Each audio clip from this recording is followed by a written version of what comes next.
You unlock this benefit with the key of Patreon. Beyond is another dimension. A dimension of thought.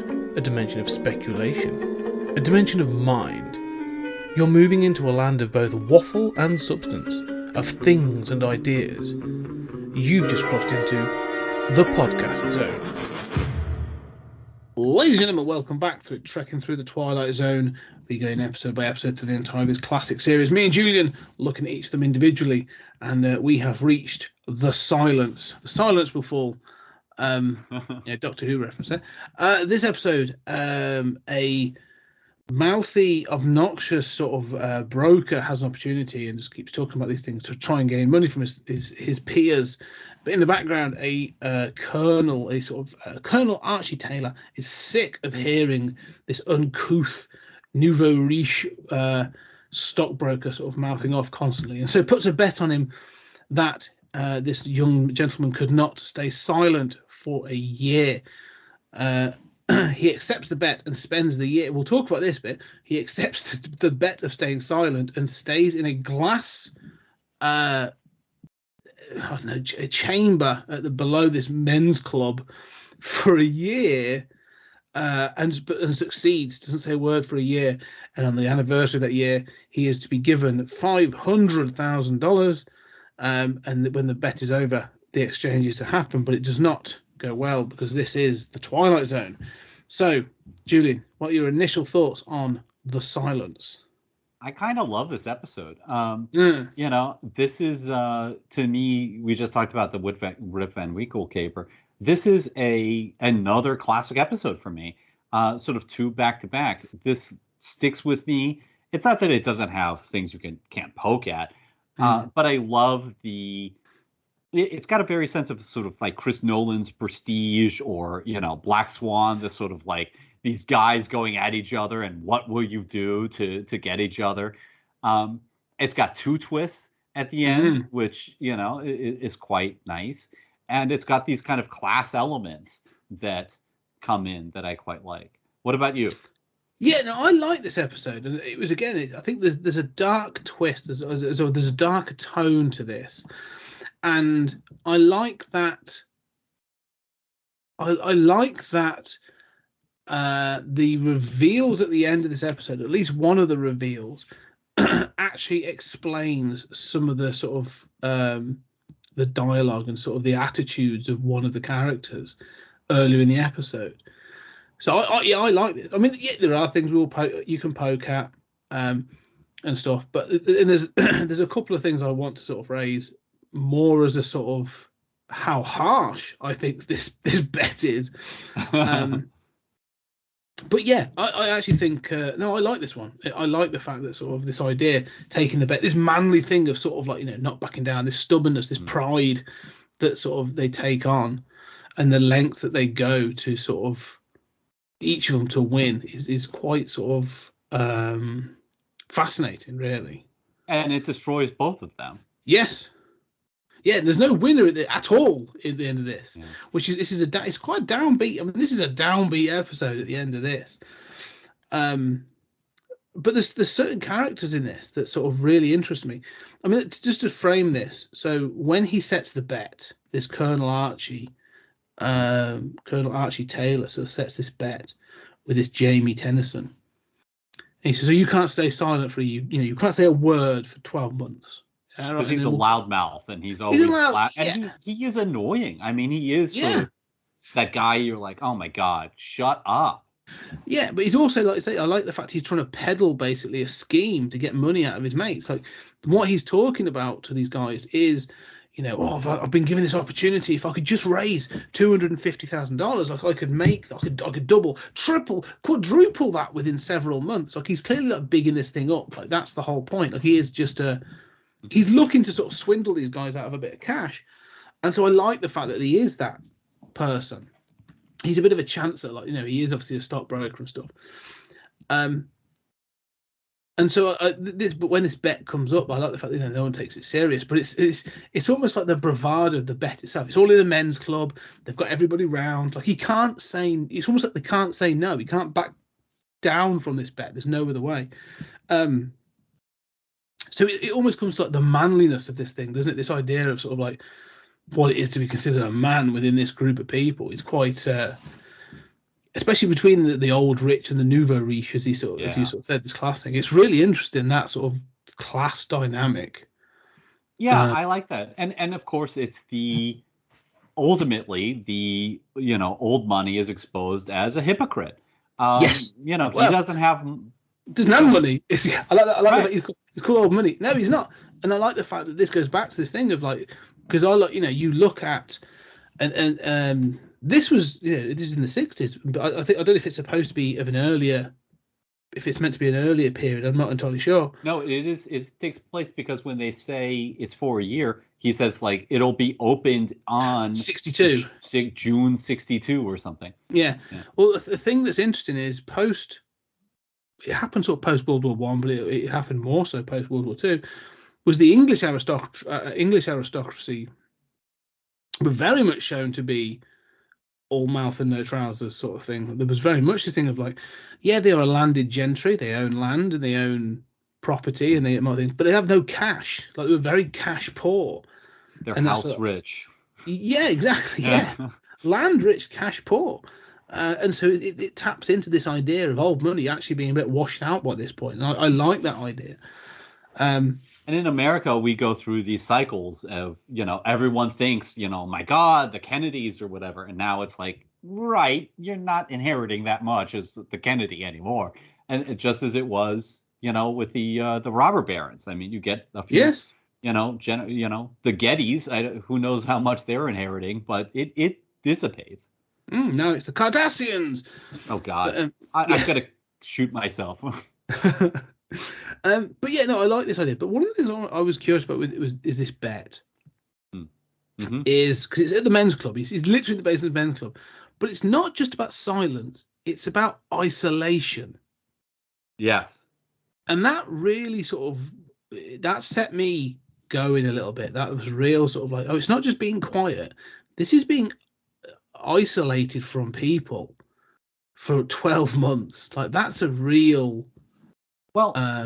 challenge. His wife does not come visit him, and we'll talk about the dynamics with the wife inevitably, but he can't have visitors, right? What struck me was less the isolation. I mean, I would take this bet and think this is really cool. I can't wait to do this. But I'm weird. But what I thought was strange was that they don't mention the observation. Like we talk about a society, whether it's Britain with security cameras or it's, America with, tapping internet traffic and phones and all of this. We talk about a surveillance society. This is, a panopticon. This is, he's being observed nonstop. He's subject to constantly being. I found myself thinking, when are you shitting? What are the rules for that? But anyway, it's not just, both of us had a reaction that it's not just being silent. It's isolation, it's observation.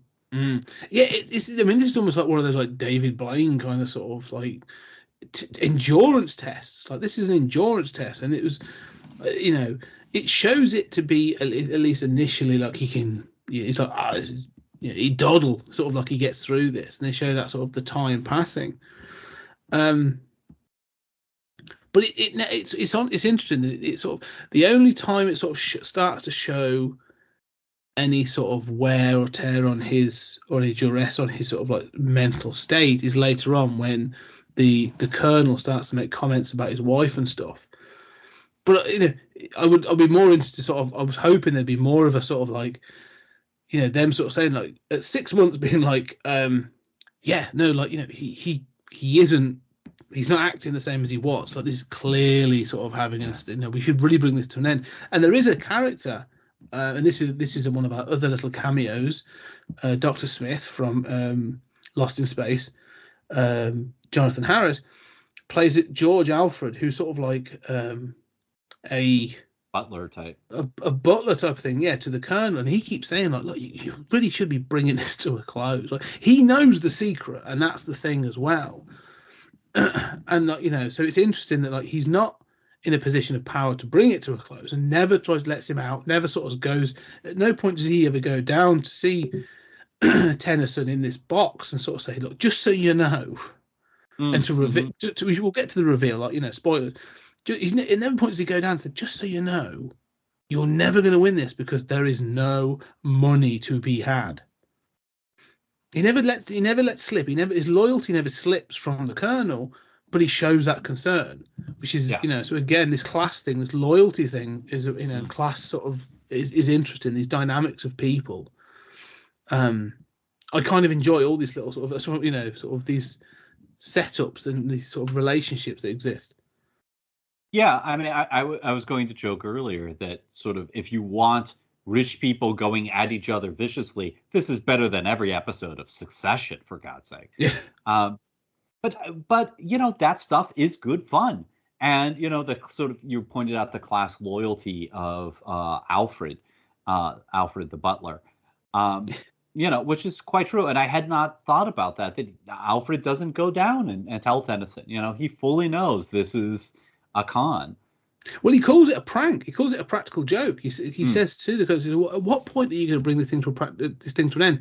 And that's at like 4 months, I think, at one point. No, it's at 9 weeks. 9 weeks. Yeah.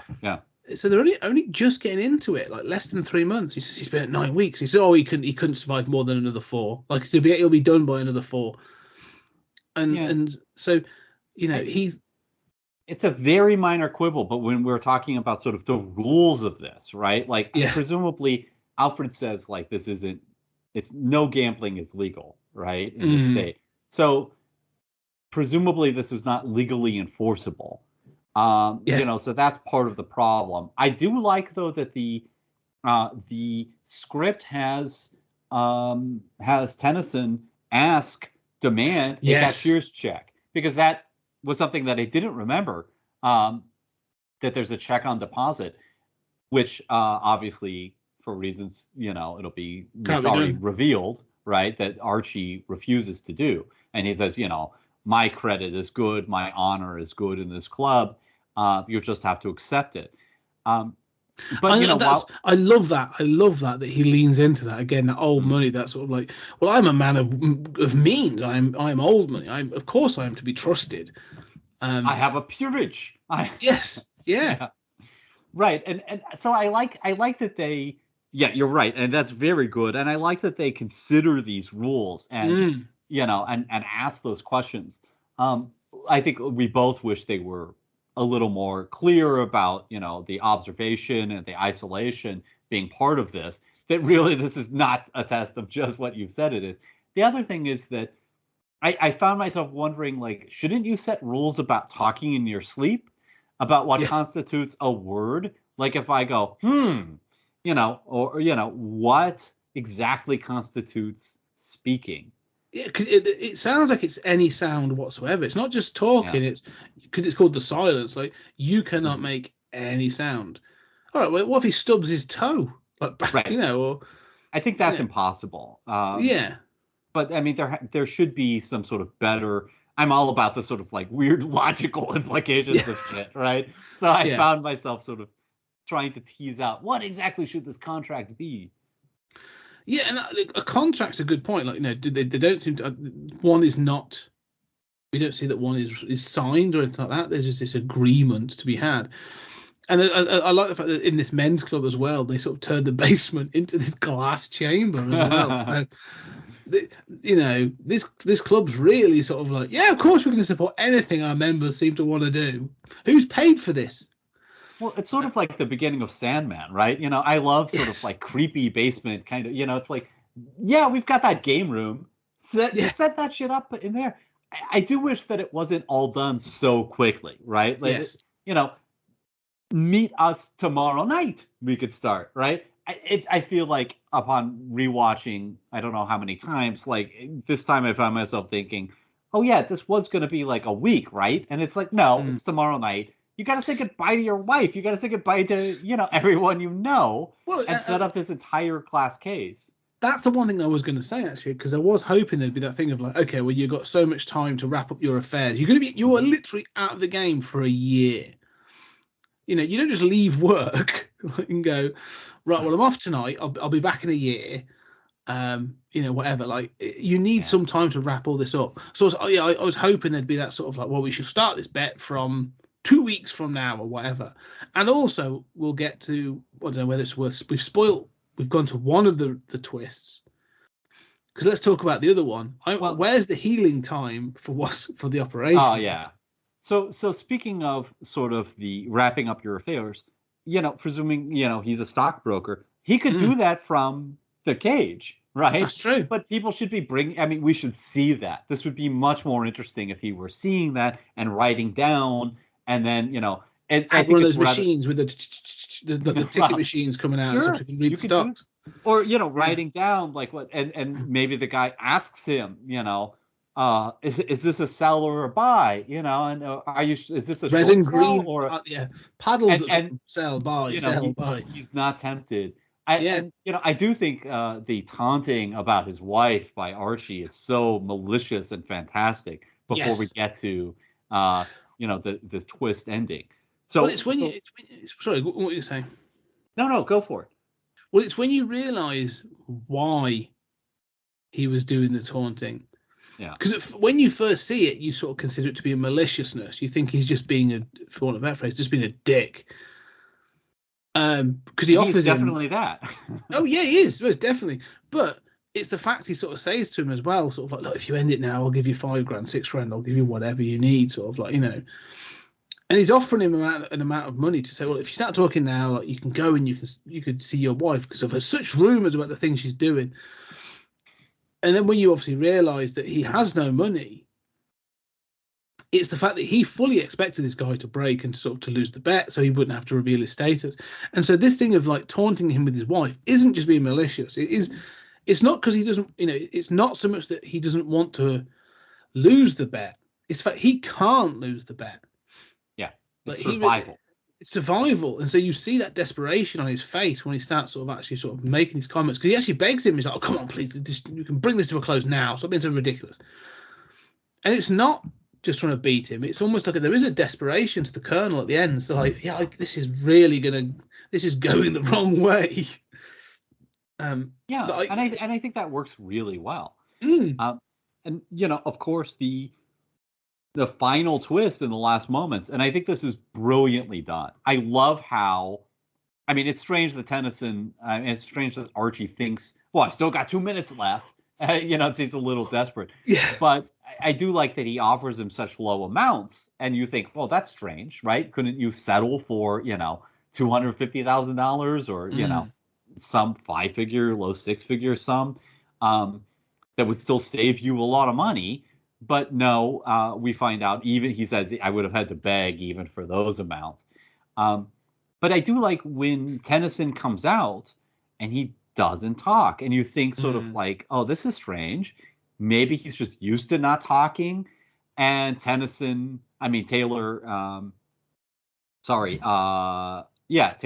Taylor basically says in a very aristocratic, wonderful language, right? Like, you forced me to confess. I have no money. I'm resigning the club. And Tennyson begins to cry. And there's this wonderful moment where everybody is saying, say something. You can talk now. Say something. And in which that strangeness that we've observed, that we might just think, we might rationalize it's habitual for him not to talk at this point, becomes, that context sort of becomes, subject as in the episode, they're aware of this. And then ultimately Tennyson, writes this note and, reveals he had his vocal cord severed. And that's why he's been wearing these scarves and turtlenecks. And that's sort of the end of the episode. He shows the scar and you're done. Yeah. But again, credit to the guy who plays Tennyson. Like, he has got, like, he's teary-eyed. Like, he looks kind of broken. Like, this was a decision he made. Like, but it almost, what I like about this bit is, because I had to consider this. Do I like this twist? Is it stupid? Is what I went to, and then I thought, no, because do you know what? go back to the character that he was at the start of the episode. This Mhm. loudmouth, this brash, this sort of con artist, as you said, like, yeah, he probably for $500,000, like, because the choice he's making isn't a year; it's the rest of his life. But he probably would do something like that to get to that level of money. And so yeah, it felt sort of like right, but like the tragedy of it really sort of hits home then.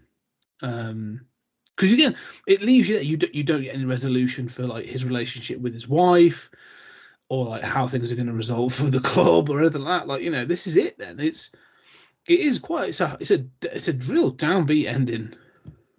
Yeah, I mean, this is sort of like the Gift of the Magi, that famous story in reverse, right? Where we've both think we've won, but the ways in which we've won have destroyed ourselves and the other person's capability of winning. And you're right that it does leave open certain things. I remember the ending, and I think it works, and it's a sort of nice Twilight Zone ending. And you're right that Tennyson is a dick. Tennyson is a braggart, and clearly Archie relates his talking to his bad character. And Yes. he's an elitist, and he's an aristocrat, and he's a dick, but he's not wrong about that too. And so what I find myself thinking is, wouldn't it take more than one day to find a surgeon willing to sever your vocal cords? And then, as you pointed out a minute ago, the healing. Yeah, the guy's literally his throat cut open. Like, it take a lot to be, because he's eating and drinking in the cage. I'll be like, oh, surely you'd be on sort of like, certain medications, antibiotics and stuff to keep the infection away. There'd be all kinds of bits and pieces. But, I think, going back to your comments about the Rip Van Winkle episode, there are certain things you have to buy, don't you? You sort of like, and I think where that sort of threw me out, because I was so bought into this concept and sort of actually this almost like this contest that's going on between these two characters. I bought it. I was fine with it. I was almost like, I'm going to ignore the timeline bit of it. I'm going to accept that this happened. Fine. I'll go with it.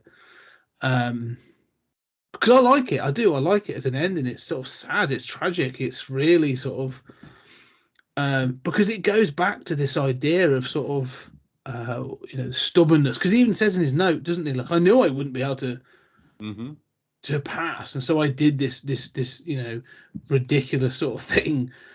It goes back to this need to win. This sort of like and we've talked this attitude. What's interesting to me, just as a final sort of pass on this attitude of needing to win, especially around these sort of ideas of like stockbrokers or the nouveau riche, like it continues. Like this goes back to Gordon Gekko and sort of like Wall Street or the Wolf of Wall Street. Sort of like these characters, these people willing to do ridiculous things or to really just be stubborn and vile to each other to make money. It's sort of like, yeah, these people clearly exist. And maybe not a year's isolation, but I'm pretty sure some sort of, horrific bets have gone on. Yeah, I mean, well, first of all, I'd be like, I'll take that bet for $50,000. Like, you give me room and board, like, especially if that's included. Hell, that sounds like a good bet. I'll get some Scotch tape and put it over my mouth, and make sure the rules are set right. But I'd like to challenge myself to live in, that kind of isolation. Make sure I have enough reading material. I get to read for a year and make money. That sounds awesome. But you're right about the sort of Gordon Gekko thing. And I think about, we've done a lot of talking about ourselves, about manhood and about ideas of masculinity and how we have, tried to recover from that, but still find elements of that of value. And I think of the, business phrase, and, it's not just business, like don't take no for an answer, except on dates, one hopes. But it's this sort of like, don't give in, don't take, you've got to win at any price kind of attitude that you're talking about, which is not just business, it's masculinity, right? Like you can't back down from a fight. You back down from a fight, you're, pussy. You're all kinds of. Yeah, sure. That was true being a kid for me, for sure. Well, you definitely say about the business thing about that, but not saying no. It's they say you say it won't. You put it on your CV or you say yes, of course I can do that, and then you figure out how to do that after. Unfortunately, the decision he made was I will have my vocal cords sort of severed. And I'm sure there was other ways.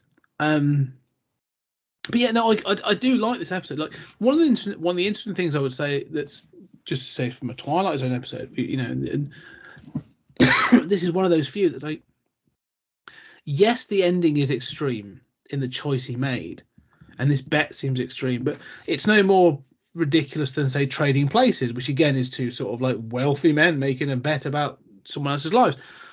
There's no supernatural, there's no real weird or otherworldliness. This is very much a sort of just a dark story about human nature, and I kind of like that exists in the Twilight Zone as well. That's an excellent point. Because we've talked about sort of which episodes are really science fiction and which are supernatural and or a combination. And you're right. This is one of those rare episodes that really is neither. It's just a damn good story.